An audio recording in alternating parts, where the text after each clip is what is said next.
Hataw Balita ngayon.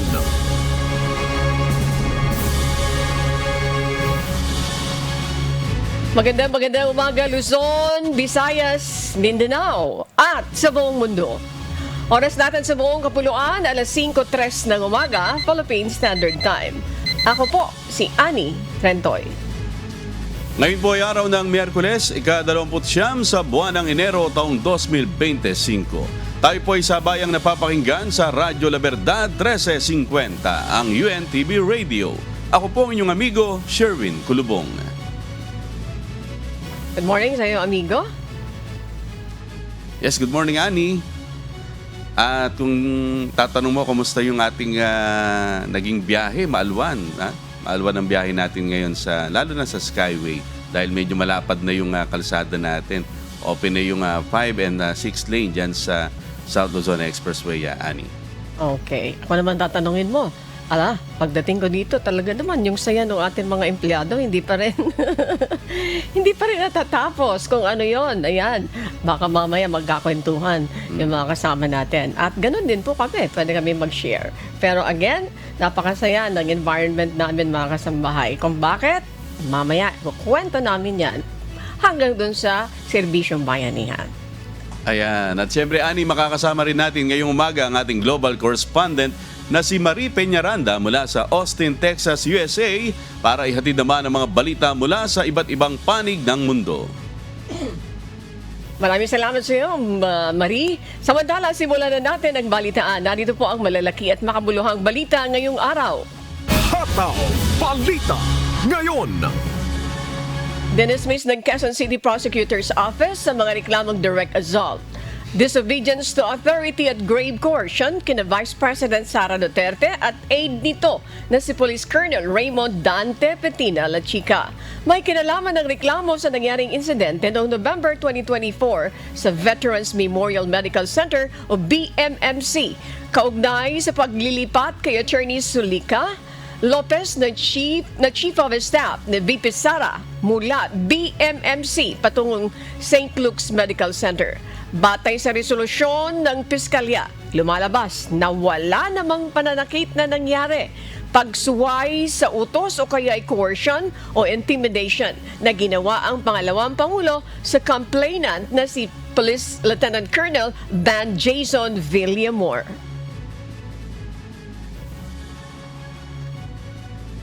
Paliwanag ng piskalya, natural lamang at lehitimong reaksyon ang ginawa ni VP Sara dahil nakakahila ng galit ang ginawa ni Villamor nang tangkain nitong isara ang pintuan ng ambulansya at muntik nang tamaan ang Vice Presidente. Dahil dito ay hindi kinatigan ng piskalya ang mga reklamo, alinsunod na rin sa direktiba ng Department of Justice na kailangan may malakas na ebidensya para maisampa ang anumang kaso sa korte. Hataw Balita ngayon. Hinihiling nina Representative Isidro Ungab, Attorney Vic Rodriguez at iba pa sa Korte Suprema na ideklarang labag sa konstitusyon ng 2025 National Budget. Ito'y dahil sa blankong item sa BICAM report at pagtanggal ng subsidy sa PhilHealth, gayon din ang pagbawas ng pondo sa edukasyon at agrikultura na anila ay labag sa batas. Tiniyak naman ni Attorney Rodriguez na hindi titigil ang operasyon ng gobyerno kahit sa ilalim ng reenacted budget. Kung ano ang magiging kautusan ng Korte Suprema, we can only intellectually surmise na doon tayo mag-operate ang gobyerno under a reenacted budget. Hindi titigil ang operasyon ng gobyerno. Hataw Balita ngayon. Pinahayag ni Senator Francis Escudero na may otoridad ng Committee on Finance at Appropriations na itama ang anumang pagkakamali o pagkukulang sa budget. Tumanggi naman si Executive Secretary Lucas Bersamin na magbigay ng pahayag ukol sa petisyong kumukwestiyon sa 2025 budget na ipinasa sa Solicitor General. Ayon kay Escudero, hindi ito bagong issue at matinding bangayan ngayon ay nagdudulot ng masusing pagsusuri sa bawat aspeto ng budget. Kaya nga otorisadong mag-correct, di ba? Kaya nga otorisadong punuan kung may mali. Dahil nga, yung totals nandun. Yung mga amount na bumubuo sa total sa isa o ilang departamento marahil, kaya nga otorisado silang punuan yun. Hataw Balita ngayon. Welcome! Para kay Senate President Francis Escudero ang anumang petisyon na kukwestiyon sa legalidad ng 2025 national budget. Anya, ito'y isang pagkakataon para sa Supreme Court bilang ikatlong sangay ng pamahalaan na makilahok sa proseso ng paggawa ng budget. Para kay Escudero, hindi ito dapat ikabahala kundi isang patunay ng malakas at matatag na demokrasya sa bansa. Nakita na natin ang papel na ginampanan ng executive branch, ng legislative branch, at ngayon makikita natin ang papel na gagampanan naman ng judicial branch. At para sa akin, hindi ito dapat katakutan, hindi ito dapat ikabahala. Ito'y bahagi ng ating demokrasya. At patunay ito na malakas at matatag ang demokrasya sa ating bansa patungkol sa anumang batas, kabilang na ang national budget. Hataw Balita ngayon. Nanindigan ng Armed Forces of the Philippines na matibay silang ebidensya o may matibay silang ebidensya na magpapatunay ng pang-espiya ng naarestong Chinese spy na si Deng Huangqing.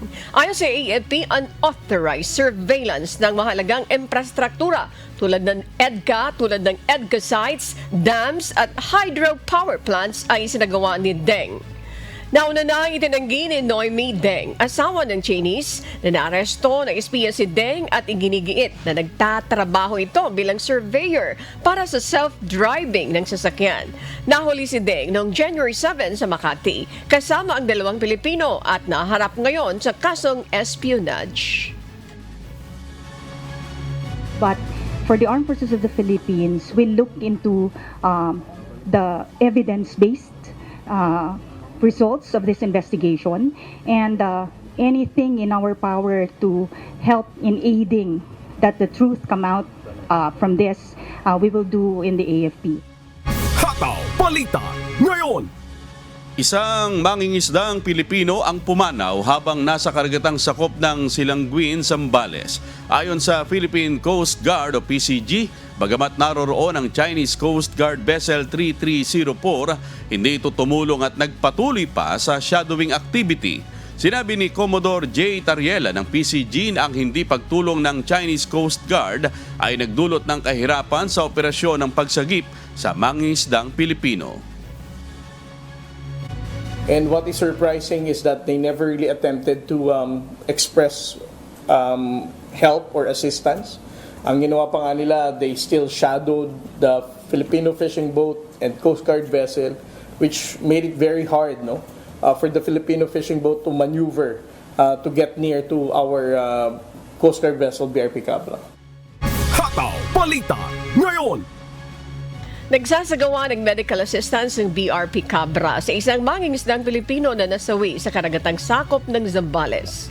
Ang pagkakataon ito ang sinamantala ng Chinese Coast Guard upang makalapit sa Zambales. Itinaboy naman ng PCG ang Chinese Coast Guard Vessel 3304 at nagkaroon ng radio challenge sa pagitan ng BRP Teresa Magbanwa at ng CCG. Tiniyak ni Philippine Coast Guard spokesperson Commodore J. Tariela na matagumpay ang kanilang operasyon na layuning itaboy ang mga barko ng China palayo sa Philippine waters. When BRP Cabra decided to carry out medical assistance sa Filipino fishermen, this China Coast Guard vessel took advantage of that opportunity na walang lumayo ang BRP Cabra. And then eventually, this is the objective of BRP Teresa Magbanwa to ensure na i-push back siya ulit palayo. Hataw Balita ngayon. Inaasahan ng Department of Agriculture o DA ang deklarasyon ng food security emergency sa unang linggo ng Pebrero matapos nilang matanggap ang resolusyon mula sa National Price Coordinating Council. Ayon kay Assistant Secretary Arnel de Mesa, bagamat may pagbaba sa presyo ng bigas, kinakailangan pa rin ang deklarasyon upang mailabas sa mga stock ng bigas ng National Food Authority o NFA. Sa oras ng deklarasyon, maaari nang ibenta ng DA ang mga stock ng bigas sa mga lokal na pamahalaan at iba pang ahensya ng gobyerno sa mas mababang presyo. Of course, kami sa DA, we have to follow yung rules ng mga patakaran alituntunin. Malinaw na isinasaad ng batas. The DA can only declare food security emergency only when there is an approved recommendation endorsement from the National Price Coordinating Council. Hataw Balita ngayon. Naniniwala ang administrasyon ni Pangulong Ferdinand Marcos Jr. na ang pagpasok ng Maharlika Investment Corporation o MIC o MIC sa Synergy Green and Development Philippines ay makatutulong sa pagpapababa ng singil sa kuryente. Sa halagang 19.7 billion pesos nakuha ng MIC ang 20% stake ng National Grid Corporation of the Philippines na nagbigay rin sa kanila ng 2 board seats. Ayon kay MIC President Rafael Consing, masusubaybayan ng gobyerno ang operasyon ng NGCP at maisusulong ang mas maraming power players para sa mas murang kuryente. The way NGCP can contribute to lower electricity is by ensuring that rollout indeed happens. Because once you've got that transmission grid infrastructure being rolled out, then successfully, then you would have more power players that can in fact get onto the grid and provide supply to the grid. And obviously, just like any commodity, as you've got more supply coming in, the price of power will at some point in time come down. Hataw Balita ngayon. Inanunsyo ng Department of Agriculture or DA na naglaan sila ng 3 bilyong pisong pondo para sa pagtatayo ng 99 cold storage facilities upang mabawasan ang pagkasira ng mga gulay, prutas at pananim. Target simulan ngayong taon ang konstruksyon ng mga pasilidad na tatagal ng 18 hanggang 22 buwan matapos ma-award ang kontrata. Isang malaking cold storage ang itatayo sa Camarines Sur at 65 modular chiller type facilities sa iba't ibang bahagi ng bansa. Bahagi ito ng Logistics Master Plan ng DA na layong palakasin ang sektor ng agrikultura, pababain ang farm losses at tiyakin ang seguridad sa pagkain. Hataw Balita ngayon.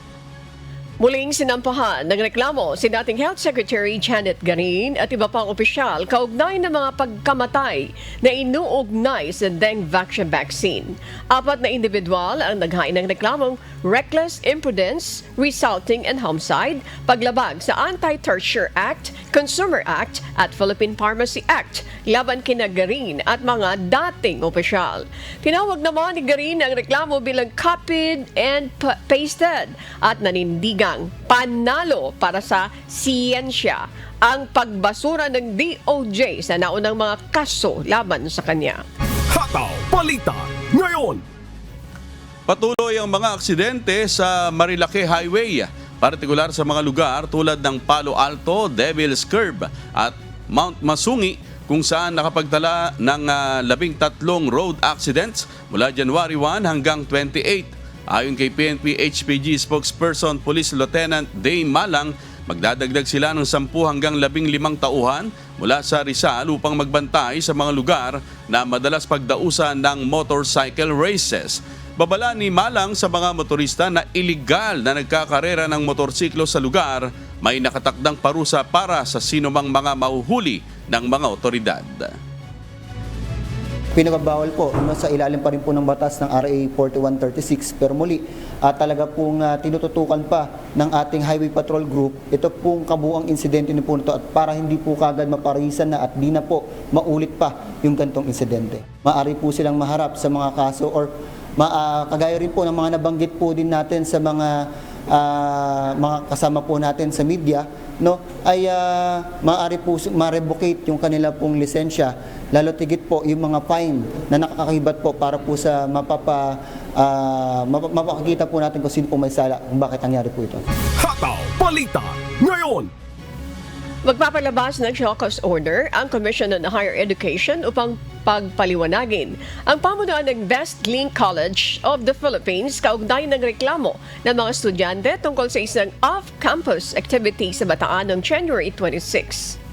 Ayon sa mga estudyante, nagkaroon ng problema sa transportasyon papunta sa venue ng event na nagdulot ng overcrowding sa loob ng resort at nagkaroon pa ng mga sugat sa kanilang mga paa dahil sa mahabang lakaran.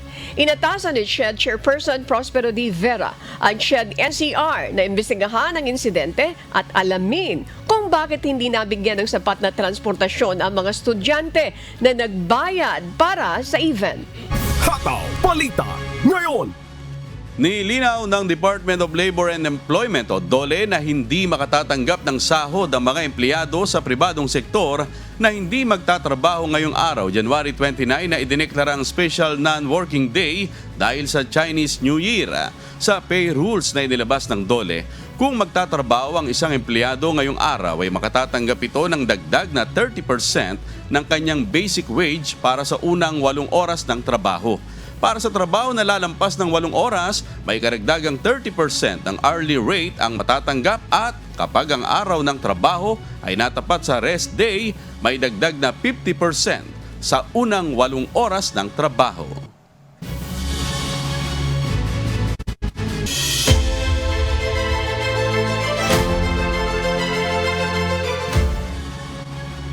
Kinumpirma ng Philippine Army na magsasagawa sila ng isa pang round ng familiarization exercises gamit ang US-made Mid-Range Capability o MRC missile system o Typhoon missile launcher. Bagamat hindi maaaring isa publiko ang eksaktong lokasyon ng pagdadausan ng pagsasanay, ipinahayag ng Philippine Army na isasagawa ito sa ikalawang linggo ng Pebrero. Ayon kay Army spokesperson Colonel Luis de Maala, ang pagsasanay bahagi ng Combined Arms Training Exercise o CATEX katihan at paghahanda para sa salaknib exercise. Walang live fire exercises sa pagsasanay na ito at magpo-focus ang Army Artillery Regiment sa payload delivery system at pagpapatuloy ng mga natutunan mula sa unang iteration ng Subject Matter Expert Exchanges o SMES. Hataw Balita ngayon. Pinuna ng House Quinta Committee ang Department of Agriculture o DA, Department of Trade and Industry o DTI at ang National Food Authority o NFA sa kakulangan ng sense of urgency para mapababa ang presyo ng bigas. Ayon kay Representative Estela Kimbo, Acting Chairperson ng House Committee on Appropriations, kailangan nang ideklara ang food security emergency dahil sa patuloy na mataas na presyo ng bigas kahit na may sapat na supply at binawasan ng taripa sa inaangkat na bigas. Sagot naman ni Assistant Secretary Agaton Uvero ng DTI, natapos na ang draft ng deklarasyon. Ngunit may ilang mga detalye pa na kailangan ayusin. Sabi nga ni Kong Estela, emergency, papaikuti pang papel. Di ba, pag may sunog, emergency. Magkapara pa ba yung bumbero sa kanya mga superiors bago siya maka umalis sa estasyon, di ba? So ngayon, yung sense of urgency, we've been grappling with this problem ever since. Hataw Balita ngayon. Minamadali ng Senado ang pagpasa ng panukalang batas na magpapatawad sa interes, multa at patong na singil sa utang ng mga magsasaka, mangingisda at agrarian reform beneficiaries. Saklaw nito ang mga utang na hindi nabayaran sa loob ng 10 taon o higit pa mula sa mga ahensyang pang-agrikultura tulad ng DAR, DA at NFA. Ayon kay Senator Cynthia Villar, kailangang tapusin ng Technical Working Group ang panukala ngayong linggo upang maipasa bago matapos ang 19th Congress. I'm asking you to participate sa TWD para ma-defend ko to sa floor. Remember, wala na tayong oras.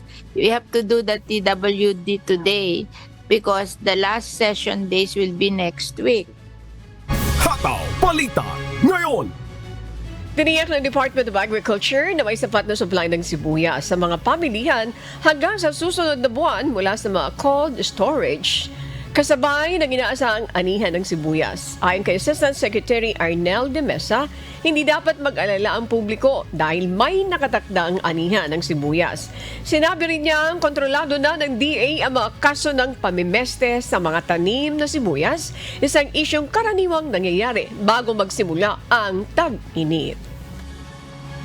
Inaano lang siguro nila na paubos na tapos walang parating pero nandiyan na yung mga harvest. There's no cause for alarm dapat. Hataw Balita ngayon. Pumanaw na ang content creator na si Leobart Yurong matapos ang matinding pinsala na tinamo Dahil sa chiropractic session noong Nobyembre sa Misamis Oriental, nag-viral si Yurong dahil sa kanyang video habang isinasagawa ang chiropractic session kung saan narinig siyang sumisigaw sa sakit matapos mabalian ng buto sa baywang ng isang nagpakilala umanong chiropractor. Naniniwala ang pamilya ni Yurong na komplikasyon mula sa pinsala ang sanhi ng kanyang pagkamatay. Plano nilang magsampa ng kaso laban sa umano'y chiropractor na nagsagawa ng sesyon. Ngayong araw naman nakatakdang isagawa ang libing ni Yurong. Hataw Balita ngayon. At para po sa mga balita sa iba't ibang panig ng mundo, narito po ang ating global correspondent na si Marie Peñaranda mula sa Austin, Texas, USA.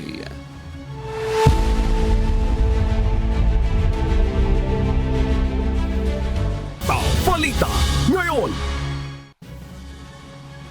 Tumaas ang bilang ng bentahan ng mga bagong tahanan sa Estados Unidos ngayong Disyembre.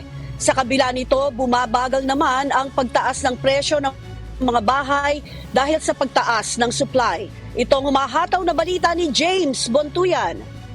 Hataw Balita ngayon.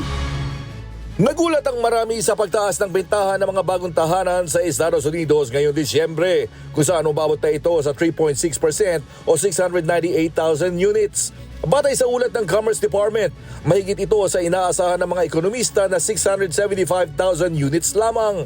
Sa kabuuan ng 2024, umabot sa 683,000 ang nabentang bagong tahanan, tumaas ng 2.5% mula 2023. Tumaas ang median na presyo ng bagong bahay ng 2.1% sa $427,000. Sa kabila ng pagtaas ng bentahan, nananatiling hamon ang mataas na mortgage rates. Ang average rate sa 30-year fixed rate mortgage ay bahagyang mas mababa sa 7%. Sa kabila ng mga hamon, nananatiling matatag ang pamilihan ng mga bagong tahanan dahil sa kakulangan ng supply ng mga dating pag-aari. Ayon kay Thomas Ryan, ekonomista ng Capital Economics, ang bentahan ng bagong tahanan ngayong Disyembre ay nagpapakita ng matibay na demand sa kabila ng stagnant na pamilihan. Sa kabila ng pagtaas na supply, ang mga builder ay nagtatayo ng mas maliit at mas abot-kayang mga bahay upang maengganyo ang mga mamimili. James Bontuyan, humahataw sa balita ngayon. Hataw Balita ngayon. Inatasan na ng federal health officials ng Estados Unidos ang Centers for Disease Control and Prevention at iba pang ahensya nito na putulin ang komunikasyon, i-recall at i-reassign ang mga personnel na nagtatrabaho sa World Health Organization o WHO. Ito ang humahataw na balita ni Noel Poliarco. Hataw Balita ngayon. Naglabas na ng kautusan si Centers for Disease Control and Prevention Deputy Director for Global Health John Nekengason upang maipatupad ang executive order ni United States President Donald Trump para alisin at ma-reassign ang mga US government personnel na nagtatrabaho sa World Health Organization o WHO. Inutusan din ang CDC staff noong nakaraang Lunes para putulin na ang lahat ng komunikasyon sa WHO para makasunod sa executive order ng Pangulo ng Amerika. Matatandaan na sinisisi ni Trump ang maling pangangasiwa ng nasabing organisasyon sa COVID-19 at nakakuha ng malaking pera mula sa US na may pinakamalaking donasyon sa alinmang bansa. Ilang former health officials naman ang nangangamba dahil maaaring mapahina nito ang Amerika na makapaghanda sa outbreaks ng mga sakit kung saan sa World Health muna una silang nakababalita. Ayon naman kay Leduc, nagtrabaho sa CDC bilang WHO medical officer at kalaunan ay isa sa nangunang pandaigdigang opisyal ng kalusugan ng ahensya. Walang ibang alternatibo sa World Health Organization bilang mandatong tugunan ang anumang issue ng kalusugan. Ang expertise na ibinigay ng CDC at ibang ahensya ng gobyerno ay mahalaga para sa tagumpay ng WHO at sa kagalingan ng Estados Unidos. Noel Poliarco, humahataw sa balita ngayon. Hataw Balita ngayon. Sinusubaybayan naman ang nasusunod na major storm sa Estados Unidos na may potensyal na magdala ng maraming snow, flash flooding at malalakas na pag-ulan. Ito ang humahataw na balita ni Abby Valdez. Hataw Balita ngayon. mayroong paparating na bagong sistema ng bagyo na maaaring magdala ng ilang talampakan na snow sa southwest at plains, habang severe weather ang makakaapekto sa mga bahagi na southeast at Gulf Coast. Nakatali ang paparating na bagyo sa sistema ng bagyong nagdala ng malawakang pag-ulan sa Southern California noong Lunes, at ngayon ay patungo ito sa silangan. Mapuputol ang bagyo mula sa northern jet stream at ito ay magiging close upper level low pressure system sa southwest, kung saan magsisimulang bumagal ang sistema. Medyo limitado lamang ang cold air, subalit magiging sapat ang Arctic air upang ang sistema ay makapagdulot ng snowstorm sa mga bahagi ng Arizona, New Mexico at the Plains. Magdadala naman ng malakas na ulan ng pag-agos ng moisture mula sa Pacific Ocean at Gulf of Mexico sa mga bahagi ng Texas at Oklahoma, at aabot din sa kahabaan ng Gulf Coast na noong nakaraang linggo ay nakaranas ng historic blizzard. Abby Valdez, humahataw sa Balita Ngayon. Hataw Balita Ngayon. Nasunog ang isang Airbus A321 ng Airbusan sa Gimhae International Airport sa South Korea Martes ng gabi. Patungo sana ng Hong Kong ang naturang eroplano nang magliyab ang buntot na bahagi nito. Ligtas na nakalikas ang 169 passengers at 7 crew, bagamat may ilang bahagyang nasugatan. Iniimbestigahan pa ang sanhi ng sunog. Hataw Balita Ngayon. Inanunsyo naman ni Canadian Foreign Minister Melanie Joly na makikipag-ugnayan ito sa Allied Nations upang maiwasan ang mga taripa na banta ni US President Donald Trump. Mula sa Toronto, Canada, may humahataw na balita si Oraline Quijano. Live! Hataw Balita Ngayon. Hello Oraline, kumusta na kayo dyan? Inanunsyo ng kailan ba inanunsyo ng Foreign Minister ang planong ito? Marie, noong Lunes, inanunsyo ni Melanie Joly, Foreign Minister ng Canada, na makikipag-usap ito sa mga Foreign Minister ng Britain, Mexico at ilang miyembro ng European Union. Layunin ni Joly na makipag-usap sa Allied Nations upang makipagtulungan sa mga bansa sa Europa at Britain hinggil sa issue ng taripa. Bunsod ito ng banta ni US President Donald Trump ng taripa sa Canada kung hindi nito paiigtingin ang border security. Ayon naman kay Minister Joly, tutugon ang Canada sa pamamagitan ng mga countermeasure sakaling magkaroon ng taripa. Samantala, ngayong linggo nakataktang makipagkatipon si Foreign Minister Joly sa mga opisyal ng Estados Unidos, kabilang si Secretary of State Marco Rubio sa Washington. Balik sa'yo, Marie. Oo, Oraline, talagang malaking balita yung mga tariffs ng administrasyon ni Pangulong Trump, Pero gaano kalaki ba ang tariffs na balak ipatupad ni US President Donald Trump, Oraline? Diyan naman sa Canada. Oo, Maria, it's a very much topic discussed currently right now dito na sa Canada, kasi nga sinabi ni President Trump na he's ready to impose 25% of tariffs sa lahat ng imports na manggagaling sa Canada patungong US. Marie. Oo, medyo malaki yung taripa. Antabayanan pa rin natin ang mga developments, Salamat, Oraline Quijano, mula sa Toronto, Canada.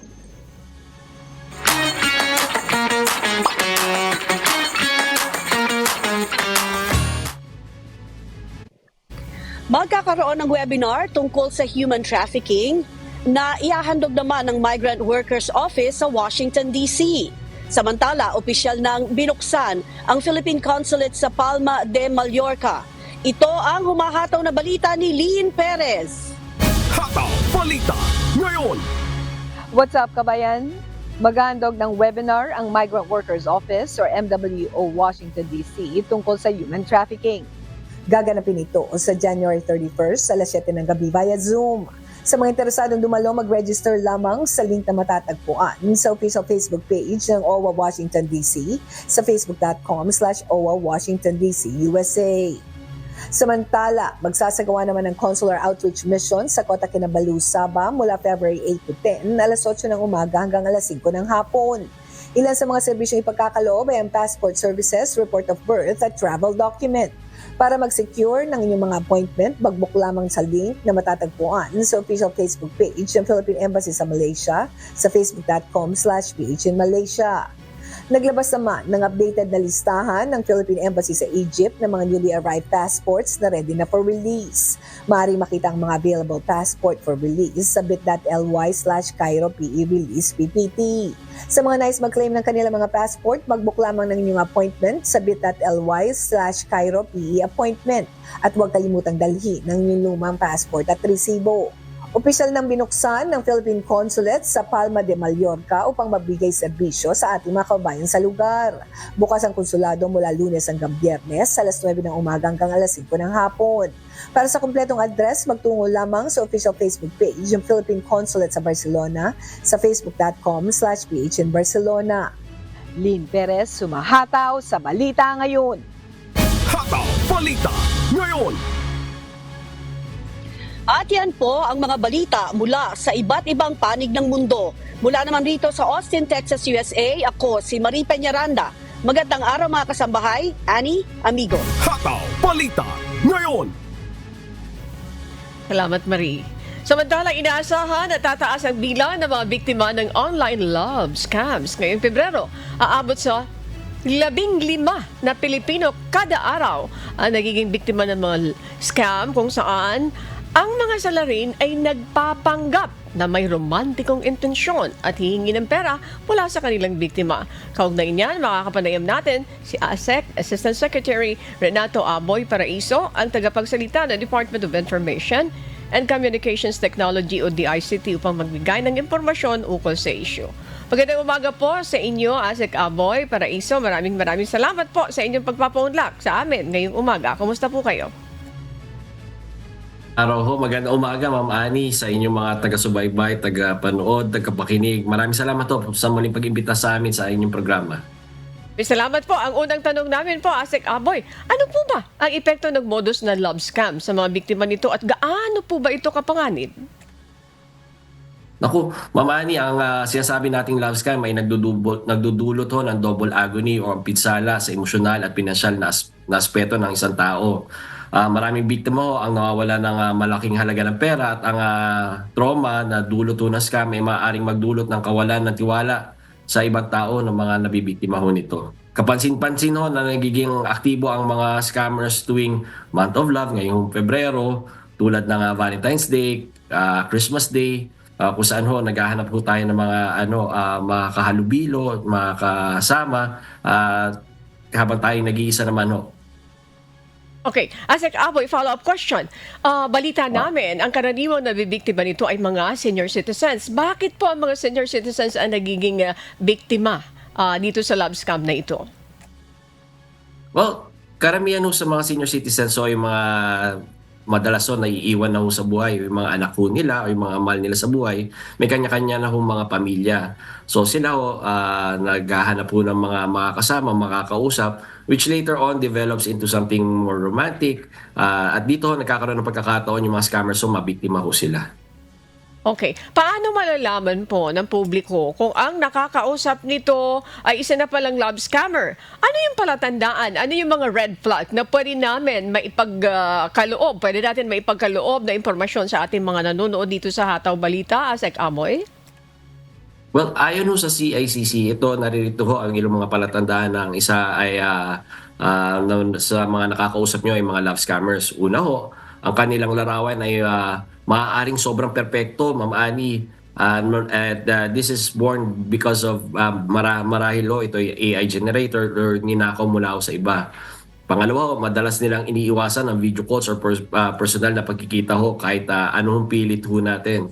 Pangatlo, maagang nagpapahayag ng matinding damdamin tulad ng pagmamahal upang makuha ang tiwala ng biktima. Pang-apat ho, humihingi kaagad ng pera for various reasons. Unang-una na ho, yung mga peking emergency, travel expenses, or investments po. Tapos siguro, ang pinakahuli, walang verified social media account or may kahina-hinahalang profile po, Ma'am Annie. Okay. ASEC, I understand, mayroon lumabas na pwede rin itong i-program ng AI, yung mga kanilang pwedeng targetin. And if this is the case, malaman din po namin sa inyo, may mga kampanya po ba kayo, programa, ang DICT para labanan itong love scam na ito. We are fully aware that you're very active. Your office is very actively doing everything para makombat itong online scam na ito. Asek, thank you.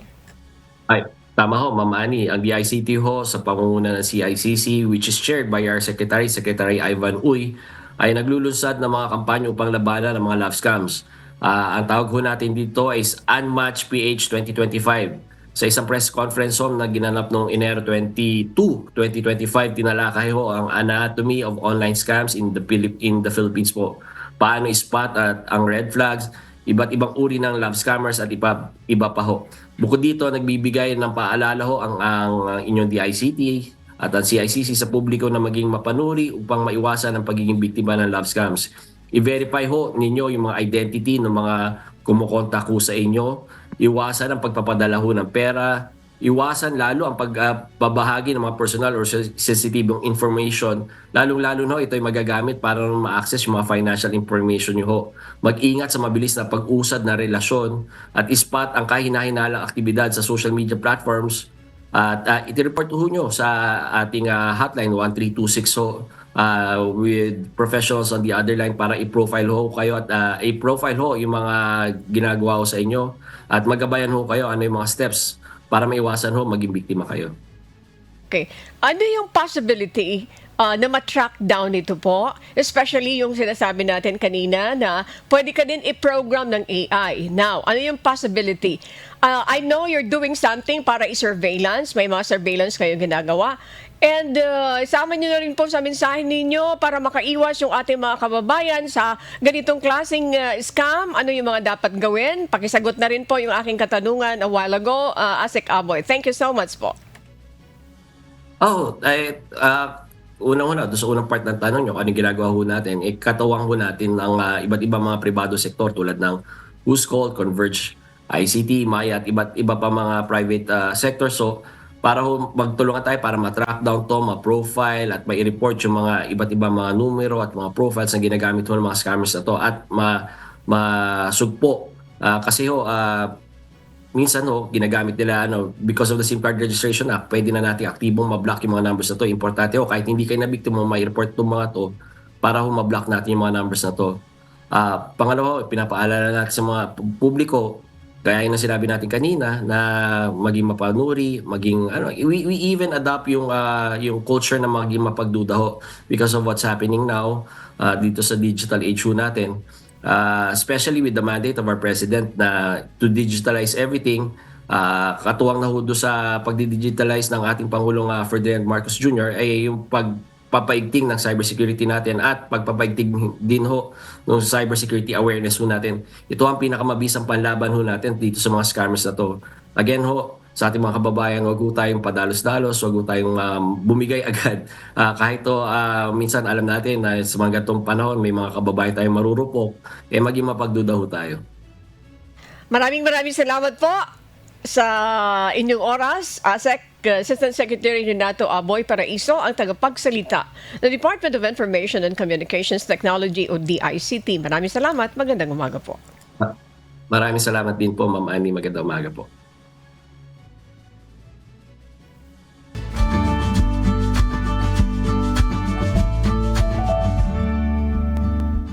Alamin ang magiging lagay ng panahon sa iba't ibang bahagi ng bansa ngayong araw ng Miyerkules. Panoorin po natin ang update mula sa Philippine Weather Bureau Pag-asa.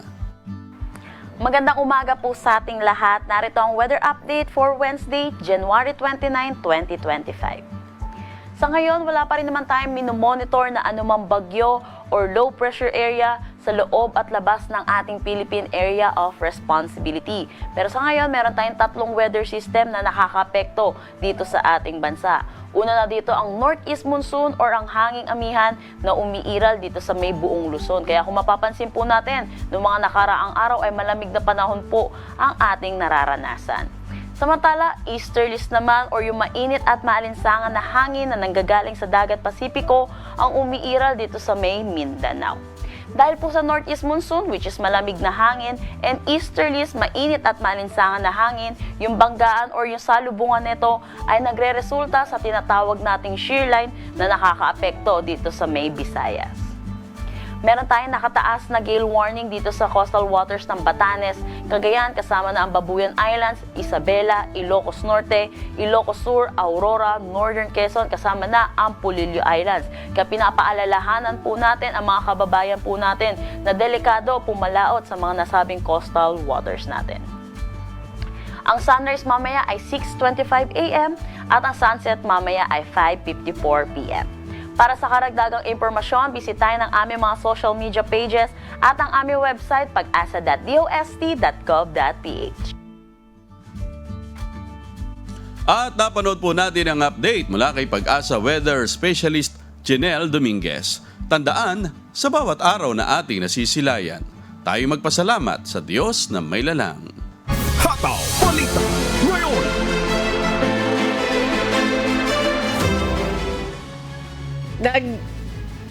Naglagay ng spill booms ng Philippine Coast Guard sa San Isidro River, San Pedro City, Laguna matapos tumagas ang 1,000 liters ng withered oil. Ayon sa ulat, umabot sa 100 square meters ang naapektuhan ng oil spill at nagsagawa ng recovery operation ang PCG kasama ang CDRRMO San Pedro.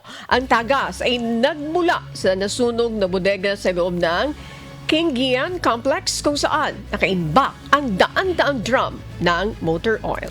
Hataw Balita ngayon. Kinumpirma ni Senate President Cheese Escudero na sinertipikahan ni Pangulong Ferdinand Marcos Jr. bilang urgent ang panukalang pagpapaliban ng Bangsamoro Autonomous Region in Muslim Mindanao o BARM elections. Gayunman, hindi pa nito nilinaw kung ang bersyon na inaprubahan ng Pangulo ay ang mula sa Senado na nagmumungkahi ng halalan sa August 11, 2025 o ang bersyon ng Kamara na nagsasabing gawin ito sa May 2026. Ayon kay Senator Escudero, ang panukala ay upang bigyang daan ang mas mahabang paghahanda para sa halalan sa BARM. Layunin ng Senado na maipasa ang panukala sa ikatlong pagbasa sa susunod na linggo bago mag-adjourn ang sesyon. Hataw Balita ngayon. At sa atin namang shoutout, Ani. Ikaw na muna po, amigo. Nako. Siyempre, sinashoutout natin yung kasama nating piloto ngayon, si Jerickson Bunyag at ang kanyang may bahay na si Jonah. Yung mga suki natin dyan sa Kalamba, sina Jocelyn Gutierrez, ang tita ko si Tita Nene La Pastora. Ayun, Ani. Ayan, si Christian, yung natin, si Dantley, si Josa, ayan, yung mga kasama natin, yun sa control natin, sa inyo pong lahat, maraming salamat. At syempre si Rap, yung ating IT, of course, yung mga kasama natin dito sa Radyo La Verdad, kay Races, thank you. Mga kasambahay, wala ka na talaga isa-shoutout, may panahon ka pa para mag-shoutout, O yung mga kasama natin sa kick-off, good morning, ha? Hindi pa natatapos ang mga kwentuhan tungkol mga kasambahay sa kick-off po ng ating mga empleyado dito po sa UNTV. Napakasaya nila. 2 days tayo na pagod pero napakasaya ng ating mga kasamang mga empleyado dito. Maraming salamat sa Diyos po, Kuya Daniel. Thank you so much po sa lahat. Thank you. Salamat sa Diyos. Ikaw, ano po yung... Of course, siyempre, nagpapasalamat din po tayo kay GM J. Eusebio at sa ating Kuya Daniel Rason. Siyempre yung mga generals natin. Ang general ko ay si BP Joseph. Ikaw. Sa amin naman si Brad Bernard Daddies. Ayan. Congratulations sa lahat ng mga nanalo. Lahat naman panalo, di ba? At napakasaya ng ating naging event na yun, Ani. Ang dami nagtatanong, bakit wala po kayong mga balita? Anong nangyari? Ba't walang mga balita? Maraming salamat po doon sa mga nag-text. Ayan po ang reason. Kasi may 2 araw po nag-kick off. Every year naman ginagawa ito. Pero talaga nung 2 araw natin, napakasaya po ng mga empleyado ng UNTV, mga kasambahay. Di nyo lang alam. Ano po, iba't ibang mga activities ang ginawa. At syempre, yung mga panalo. Yung mga panalo na ating natamo. Maraming salamat, Kuya Daniel. Maraming salamat po sa Diyos. At sa lahat ng men and women behind the successful kick-off. Thank you so much po. Salamat sa Diyos. At sa aming ibabahaging mga salita ng Diyos na ating sandigan. Mula sa Unang Hari, Kapitulo 8, Talatang 39. Dinggin mo nga sa langit na iyong tahanang dako, at ikaw ay magpatawad at gumawa, at gumanti ka sa bawat tao, ayon sa lahat niyang mga lakad na ang puso ay iyong natataho, sapagkat ikaw lamang ang nakakataho ng mga puso ng lahat ng mga anak ng mga tao.